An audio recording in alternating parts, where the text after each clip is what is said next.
शिवसेनेचे आमदार राजेश क्षीरसागर यांनी टक्केवारी मागितल्याचा आरोप आता केला जातोय। कोल्हापूरचे ठाकरेंच्या शिवसेनेचे माजी जिल्हाप्रमुख रवी किरण इंगवले यांनी एक व्हिडिओ शेअर केलाय आणि हा आरोप केलाय।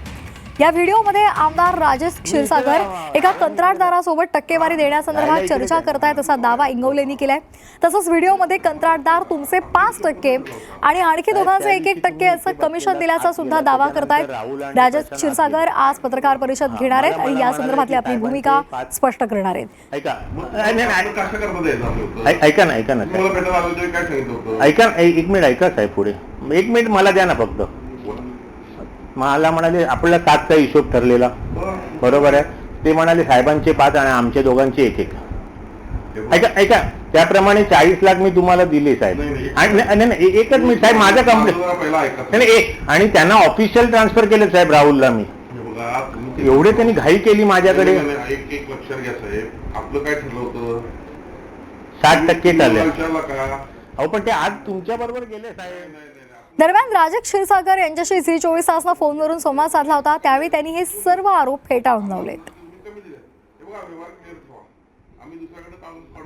सगळ्यात पहिला मी एक गोष्ट नमूद करू इच्छितो की काँग्रेसचे विधान परिषदेतील गटनेते आमदार सतेज पाटील यांनी मला या संदर्भात आपली भूमिका स्पष्ट करायला सांगितली, त्यामुळे मी आपल्यासोबत बोलतोय। हा बाकीचं जे तुम्ही नाव घेताय हा काय आहे कोल्हापूर जिल्ह्याला माहित आहे। 302 ला आरोपी, घराघर उद्ध्वस्त करणारा माणूस हा।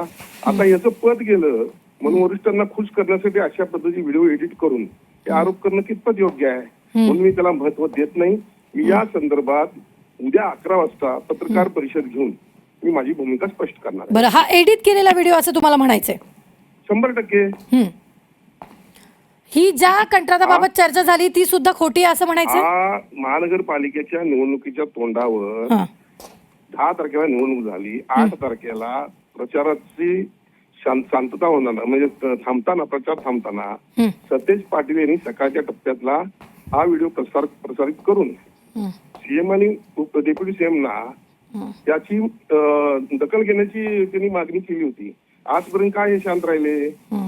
राजकारणाचा भाग आहे, लक्षात ठेवा। कोल्हापूर जिल्ह्यामध्ये 10 पैकी 10 आमदार आम्ही निवडून आणले, महानगरपालिका आणली, जिल्हा परिषद आणली, विविध निवडणुका ह्यांना कुठेही आम्ही काही हाताला लागून दिलं नाही। आता गोकुळची निवडणूक देखील आम्ही जिंकणार आहे आणि त्यामुळे अशा पद्धतीनं राजकीय षडयंत्र करण्याचा डाव आहे। हे व्हिडिओ एडिट करायचे आणि काही करायचं त्याला मी उद्या उत्तर देईन, चोख उत्तर देईन।